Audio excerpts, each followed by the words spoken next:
प्यारे दोस्तों, बेलियो ते मित्रों, चाहत अली सलाम अर्ज करदा है, पेश करदा है दास्तान बीरबल भट्ट। इस दास्तान की फरमैश करते ने मियाँ चन्नू तो अब्बास गुज्जर, रावलपिंडी तो राणा जाफर, काले वाले चीमे तो जकाउला चीमा, साइप्रस तो आमर चीमा ते इंग्लैंड तो सोनी चीमा, चौड़ा राजपूतां तो चौधरी मोहम्मद हनीफ मनेस ते नवाज पट्टी।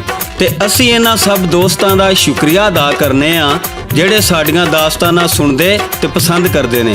ਤੇ ਹੁਣ ਆਉਨੇ ਆ ਅੱਜ ਦੀ ਦਾਸਤਾਨ ਬੀਰਬਲ ਭੱਟ ਵੱਲੇ। ਮੇਰੇ ਦੋਸਤੋ, ਬਜ਼ੁਰਗੋ ਤੇ ਬੇਲੀਓ, ਇੱਕ ਵਾਰੀ ਅਕਬਰ ਬਾਦਸ਼ਾਹ ਆਪਣਾ ਦਰਬਾਰ ਲਾ ਕੇ ਬੈਠਾ ਸੀ ਤੇ ਬੜਾ ਖੁਸ਼ ਨਜ਼ਰ ਆ ਰਿਹਾ ਸੀ ਤੇ ਕਹਿ ਰਿਹਾ ਸੀ, ਅਸੀਂ ਬੜੇ ਖੁਸ਼ ਨਸੀਬ ਹਾਂ ਕਿ ਸਾਡਾ ਵਜ਼ੀਰ ਬੀਰਬਲ बड़ा हुशियार ते बड़ा अकलमंद है। सारे वजीर चुप बैठे सन ते बीरबल दी तारीफ सुन के अंदरों अंदर कुड़ रहे सन ते एक दूसरे वाल वेख के मुंह चढ़ा रहे सन। बादशाह कहन लगा, मैं ते समझना बीरबल साडे सारियां तो ज्यादा हुशियार ते अकलमंद है। एक वजीर जिहड़ा बड़ा चुप बैठा सी। अकबर बादशाह कहन लगा, सुखदेव सिंह, की तैनूं लगदा है भी असीं गलत कहने पे हां? ਅਸੀਂ ਵੇਖ ਰਹੇ ਹਾਂ ਕਿ ਤੁਸੀਂ ਸਾਡੀਆਂ ਗੱਲਾਂ ਨਾਲ ਇਤਫਾਕ ਨਹੀਂ ਕਰਦੇ, ਇਸ ਤੋਂ ਚੁੱਪ ਬੈਠੇ ਹੋ। ਸੁਖਦੇਵ ਸਿੰਘ ਉੱਠ ਕੇ ਕਹਿਣ ਲੱਗਾ, ਜੀ ਬਾਦਸ਼ਾਹ ਸਲਾਮਤ, ਤੁਸੀਂ ਠੀਕ ਕਹਿੰਦੇ ਹੋਵੋਗੇ। ਪਰ ਸੁਖਦੇਵ ਸਿੰਘ ਫਿਰ ਚੁੱਪ ਕਰ ਗਿਆ। ਬਾਦਸ਼ਾਹ ਕਹਿਣ ਲੱਗਾ, ਅਸੀਂ ਕਈ ਵਾਰੀ ਬੀਰਬਲ ਦੀ ਅਕਲਮੰਦੀ ਤੇ ਹੁਸ਼ਿਆਰੀ ਦੇ ਕਈ ਵਾਰ ਇਮਤਿਹਾਨ ਲੈ ਜਿਹਦੇ ਵਿੱਚ ਉਹ ਪੂਰਾ ਉਤਰਿਆ। ਜੇ ਤੁਹਾਨੂੰ ਫਿਰ ਵੀ ਯਕੀਨ ਨਹੀਂ ਤੇ ਤੁਸੀਂ ਉਹਦੇ ਕੋਲੋਂ ਕੋਈ ਵੀ ਇਮਤਿਹਾਨ ਲੈ ਸਕਦੇ ਹੋ। ਸਾਨੂੰ पूरा यकीन है बीरबल ਉਹਦੇ ਤੇ ਪੂਰਾ ਉਤਰੇਗਾ। ਸੁਖਦੇਵ ਸਿੰਘ ਕਹਿਣ ਲੱਗਾ, ਹਜ਼ੂਰ ਜੇ ਬੀਰਬਲ ਏਡੇ ਹੁਸ਼ਿਆਰ ਨੇ ਤੇ ਮੇਰਾ ਇੱਕ ਸਵਾਲ ਪੂਰਾ ਕਰ ਦੇਣ ਤੇ ਮੈਂ ਮੰਨ ਜਾਵਾਂਗਾ ਬਈ ਉਹ ਵਾਕਈ ਅਕਲਮੰਦ ਤੇ ਹੁਸ਼ਿਆਰ ਏ। ਬਾਦਸ਼ਾਹ ਕਹਿਣ ਲੱਗਾ, ਠੀਕ ਏ, ਤੁਸੀਂ ਆਪਣਾ ਸਵਾਲ ਦੱਸੋ। ਸੁਖਦੇਵ ਸਿੰਘ ਕਹਿਣ ਲੱਗਾ, ਬੀਰਬਲ ਸਾਨੂੰ ਢੱਗੇ ਦਾ ਦੁੱਧ ਲਿਆ ਦੇ। ਬਾਦਸ਼ਾਹ ਕਹਿਣ ਲੱਗਾ, ਅਕਲ ਨੂੰ ਹੱਥ ਮਾਰ, ਕਦੀ ਢੱਗਿਆਂ ਨੇ ਵੀ ਦੁੱਧ ਦਿੱਤਾ ਹੈ? ਸੁਖਦੇਵ ਸਿੰਘ ਕਹਿਣ ਲੱਗਾ, ਜੇ ਬੀਰਬਲ ਏਡਾ ਹੀ ਹੁਸ਼ਿਆਰ ਏ ਤੇ ਇਹ ਉਹਦੇ ਵਾਸਤੇ ਕੋਈ ਵੱਡੀ ਗੱਲ ਨਹੀਂ। ਬਾਦਸ਼ਾਹ ਕਹਿਣ ਲੱਗਾ, ਠੀਕ ਏ, ਅਸੀਂ ਵੀ ਵੇਖਣਾ ਚਾਹੁੰਦੇ ਹਾਂ ਬਈ ਬੀਰਬਲ ਇਹ ਸਵਾਲ ਕਿਵੇਂ ਪੂਰਾ ਕਰਦਾ ਹੈ। ਬਾਦਸ਼ਾਹ ਕਹਿਣ ਲੱਗਾ, ਬੀਰਬਲ ਤੇਰਾ ਕੀ ਖਿਆਲ ਏ? ਬੀਰਬਲ ਕਹਿਣ ਲੱਗਾ, ਬਾਦਸ਼ਾਹ ਸਲਾਮਤ, ਜੇ ਤੁਹਾਡੀ ਵੀ ਇਹੋ ਹੀ ਮਰਜ਼ੀ ਏ ਤੇ ਫਿਰ ਇਹ ਸਵਾਲ ਜ਼ਰੂਰ ਪੂਰਾ ਕਰਾਂਗਾ। ਉਹ ਕਿਵੇਂ ਪੂਰਾ ਕਰਦਾ ਹੈ ਇਹ ਤੁਹਾਨੂੰ ਗਾ ਕੇ ਸੁਣਾਣਗੇ ਸਾਦਕ ਭੱਟੀ। ਰਿਕਾਰਡ ਕਰ ਰਹੇ ਨੇ ਲਾਲਾ ਜੀ ਤੇ ਲਿਖਦੇ ਨੇ ਸ਼ਾਇਰ ਨਜ਼ੀਰ ਸੁਲਤਾਨੀ ਸਾਹਿਬ।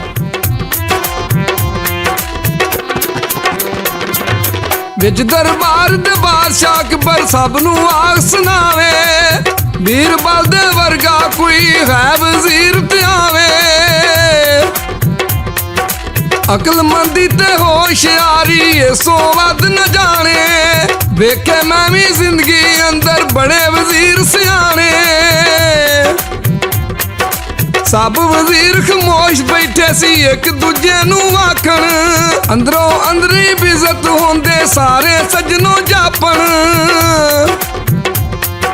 बीरबल दी अकल दे जी पड़दा शाक सीधे, वजीरां दे भी नाल शर्म दे भिजदे जामन दीदे। एक वजीर नूं पुछण लगा बादशाह वी दरबारे,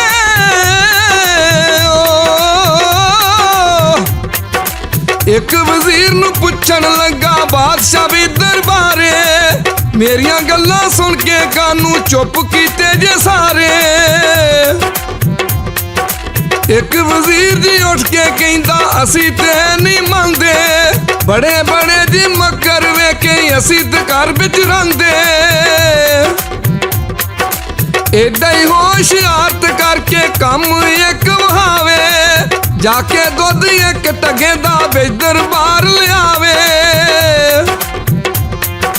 बादशाह कहंदा, टगियां भी दस दुध कदी दिता, किथे तेरी अकल गई है ये सवाल की कीता।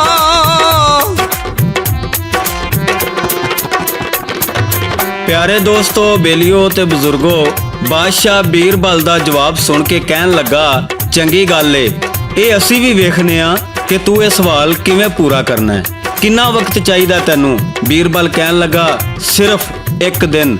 बादशाह हैरान होके पूछन लगा, सिर्फ एक दिन?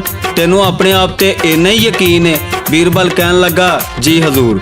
बादशाह कहन लगा, चलो ठीक है, ਕੱਲ ਦਰਬਾਰ ਵਿੱਚ ਸਾਨੂੰ ਤੇਰੇ ਜਵਾਬ ਦਾ ਬੇਸਬਰੀ ਨਾਲ ਇੰਤਜ਼ਾਰ ਰਹੇਗਾ। ਦਰਬਾਰ ਬਰਖਾਸਤ ਹੋ ਗਿਆ। ਸਾਰੇ ਲੋਕ ਉੱਠ ਕੇ ਆਪਣੇ ਘਰਾਂ ਨੂੰ ਚਲੇ ਗਏ। ਜਦੋਂ ਬਾਦਸ਼ਾਹ ਰਾਤ ਨੂੰ ਸੁੱਤਾ ਤੇ ਅੱਧੀ ਰਾਤ ਨੂੰ ਕਿਸੇ ਖੜਾਕ ਨੇ ਉਹਨੂੰ ਉਠਾ ਦਿੱਤਾ। ਬਾਦਸ਼ਾਹ ਨੇ ਸਿਪਾਹੀ ਨੂੰ ਅੰਦਰ ਬੁਲਾਇਆ ਤੇ ਹੁਕਮ ਦਿੱਤਾ, ਇਹ ਆਵਾਜ਼ ਕਿੱਥੋਂ ਆ ਰਹੀ ਏ? ਇਹ ਜਿਹੜਾ ਵੀ ਇਹ ਆਵਾਜ਼ ਪੈਦਾ ਕਰ ਰਿਹਾ ਹੈ ਉਹਨੂੰ ਜਾ ਕੇ ਮਨਾ ਕਰੋ। ਸਿਪਾਹੀ ਗਿਆ ਤੇ ਆਵਾਜ਼ ਕੁਝ ਦੇਰ ਲਈ ਬੰਦ ਹੋ ਗਈ, ਪਰ ਥੋੜੀ ਦੇਰ ਬਾਅਦ ਉਹ ਆਵਾਜ਼ ਫੇਰ ਆਉਣਾ ਸ਼ੁਰੂ ਹੋ ਗਈ। ਬਾਦਸ਼ਾਹ ਨੇ ਫੇਰ ਸਿਪਾਹੀ ਨੂੰ ਬੁਲਾਇਆ ਤੇ ਆਖਿਆ, ਤੈਨੂੰ ਮੈਂ ਕਿਹਾ ਸੀ ਇਹ ਆਵਾਜ਼ ਬੰਦ ਕਰਕੇ ਆਓ। ਜਿਹੜਾ ਵੀ ਇਹ ਆਵਾਜ਼ ਪੈਦਾ ਕਰ ਰਿਹਾ ਹੈ ਉਸ ਗੁਸਤਾਖ ਨੂੰ ਗ੍ਰਿਫਤਾਰ ਕਰਕੇ ਮੇਰੇ ਸਾਹਮਣੇ ਪੇਸ਼ ਕਰੋ। ਸਿਪਾਹੀ ਗਏ ਤੇ ਇੱਕ ਛੋਟੀ ਬੱਚੀ ਕੱਪੜੇ ਧੋ ਰਹੀ ਸੀ। ਸਿਪਾਹੀ ਜਾ ਕੇ ਉਹਨੂੰ ਕਹਿਣ ਲੱਗੇ, ਤੈਨੂੰ ਮਨਾ ਕੀਤਾ ਸੀ, ਤੂੰ ਮਨਾ ਨਹੀਂ ਹੋਈ ਤੇ ਤੂੰ ਬਾਦਸ਼ਾਹ ਦੀ ਨੀਂਦ ਖਰਾਬ ਕੀਤੀ ਏ। ਬਾਦਸ਼ਾਹ ਨੂੰ ਗੁੱਸਾ ਆ ਗਿਆ ਹੈ ਤੇ ਹੁਣ ਉਹਨੇ ਤੈਨੂੰ ਗ੍ਰਿਫਤਾਰ ਕਰਕੇ ਪੇਸ਼ ਕਰਨ ਦਾ ਆਖਿਆ ਹੈ। ਚੱਲ ਹੁਣ ਸਾਡੇ ਨਾਲ। ਸਿਪਾਹੀ ਬੱਚੀ ਨੂੰ ਪਕੜ ਕੇ ਬਾਦਸ਼ਾਹ ਦੇ ਸਾਹਮਣੇ ਲੈ ਕੇ ਗਏ। ਬਾਦਸ਼ਾਹ ਛੋਟੀ ਬੱਚੀ ਵੇਖ ਕੇ ਹੈਰਾਨ ਹੋਇਆ ਤੇ ਨਾਲੇ ਗੁੱਸੇ ਨਾਲ ਪੁੱਛਿਆ ਕਿ ਤੂੰ ਸਾਡੀ ਨੀਂਦਰ ਖਰਾਬ ਕਿਉਂ ਕਰ ਰਹੀ ਹੈ? ਅੱਧੀ ਰਾਤ ਵੇਲੇ ਆਪਣੇ ਘਰ ਜਾ ਕੇ ਸੌਂਦੀ ਕਿਉਂ ਨਹੀਂ? ਬੱਚੀ ਅੱਗੋਂ ਬਾਦਸ਼ਾਹ ਨੂੰ ਕੀ ਕਹਿੰਦੀ ਏ ਇਹ ਸਾਦਕ ਭੱਟੀ ਪੇਸ਼ ਕਰਦਾ ਹੈ ਤੇ ਸ਼ਾਇਰ ਨਜ਼ੀਰ ਸੁਲਤਾਨੀ ਸਾਹਿਬ ਇੱਥੇ ਕੀ ਲਿਖਦੇ ਨੇ।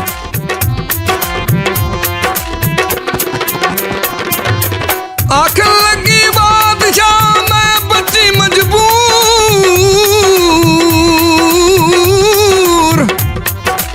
ਆਖਣ ਲੱਗੀ ਸ਼ਾਹ ਮੈਂ ਤਾਂ ਬੱਚੀ ਹਾਂ ਮਜਬੂਰ। ਮੇਰੀ ਮਾਤਾ ਪੇਕੇ ਗਈ ਏ ਜਿਹੜਾ ਇੱਥੋਂ ਦੂਰ। ਅੱਧੀ ਰਾਤੀ ਤਾਈ ਮੈਂ ਤਾਂ ਕੱਪੜੇ ਧੋਨੀਆਂ, ਪਾ ਕੇ ਤਾਰ ਦੇ ਉੱਤੇ ਸ਼ਾਹ ਮੈਂ ਸਕਾਨੀਆਂ।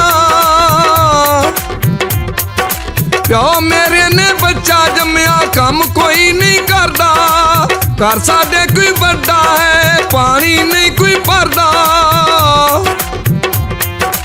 ਘਰ ਸਾਡੇ ਕੋਈ ਵੱਡਾ ਹੈ ਪਾਣੀ ਨਹੀਂ ਕੋਈ ਭਰਦਾ।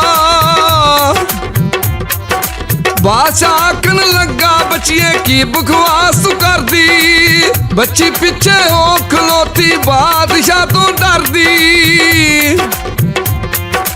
ਬਾਦਸ਼ਾਹ ਕੇ ਝੂਠ ਤੂੰ ਬੋਲੇ ਮਰਦ ਬੱਚਾ ਨਹੀਂ ਜੰਮਦਾ, ਐਵੇਂ ਤੂੰ ਬਹਾਨਾ ਲਾਵੇਂ ਅੱਧੀ ਰਾਤੀ ਕੰਮਦਾ।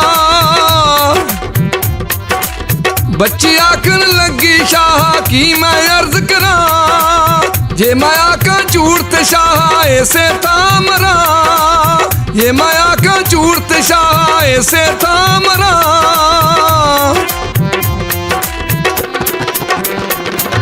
ਪਿਆਰੇ ਦੋਸਤੋ, ਬੇਲੀਓ ਤੇ ਮਿੱਤਰੋ, ਬਾਦਸ਼ਾਹ ਕਹਿਣ ਲੱਗਾ ਕਿ ਕਦੀ ਮਰਦਾਂ ਨੇ ਵੀ ਬੱਚਿਆਂ ਨੂੰ ਜਨਮ ਦਿੱਤਾ ਹੈ ਤੇ ਤੂੰ ਝੂਠ ਬੋਲਨੀ ਹੈ। ਬੱਚੀ ਕਹਿਣ ਲੱਗੀ, ਬਾਦਸ਼ਾਹ ਇਹ ਝੂਠ ਨਹੀਂ, ਤੁਹਾਡੀ ਬਾਦਸ਼ਾਹੀ ਵਿੱਚ ਕੁਝ ਵੀ ਹੋ ਸਕਦਾ ਹੈ। ਜੇ ਢੱਗਾ ਦੁੱਧ ਦੇ ਸਕਦਾ ਹੈ ਤੇ ਮਰਦ ਬੱਚਾ ਕਿਉਂ ਨਹੀਂ ਜੰਮ ਸਕਦਾ? ਬਾਦਸ਼ਾਹ ਸਮਝ ਗਿਆ ਬਈ ਇਹ ਸਾਰਾ ਕੰਮ ਬੀਰਬਲ ਦਾ ਹੈ।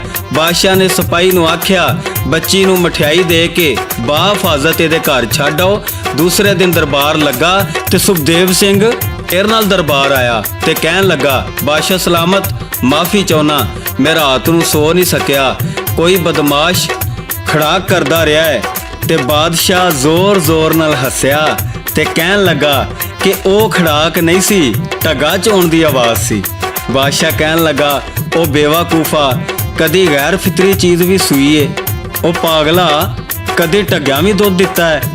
ਸੁਖਦੇਵ ਸਿੰਘ ਆਪਣੇ ਸਵਾਲ ਤੋਂ ਬੜਾ ਸ਼ਰਮਿੰਦਾ ਹੋਇਆ ਤੇ ਕਹਿਣ ਲੱਗਾ, ਮੈਂ ਆਪਣਾ ਸਵਾਲ ਵਾਪਸ ਲੈਣਾ ਤੇ ਸਾਰੇ ਦਰਬਾਰ ਕੋਲੋਂ ਮਾਫੀ ਮੰਗਣਾ। ਪਿਆਰੇ ਦੋਸਤੋ, ਇਹ ਸੀ ਸਾਡੀ ਅੱਜ ਦੀ ਦਾਸਤਾਨ। ਇਹਦੇ ਨਾਲ ਹੀ ਲਾਲਾ ਜੀ, ਸਾਦਕ ਭੱਟੀ, ਸ਼ਾਇਰ ਨਜ਼ੀਰ ਸੁਲਤਾਨੀ ਤੇ ਆਪਣੇ ਮੇਜ਼ਬਾਨ ਚਾਹਤ ਅਲੀ ਖਾਨ ਨੂੰ ਇਜਾਜ਼ਤ ਦਿਓ। ਰੱਬ ਰਾਖਾ ਜੀ, ਰੱਬ ਰਾਖਾ ਜੀ, ਰੱਬ ਰਾਖਾ।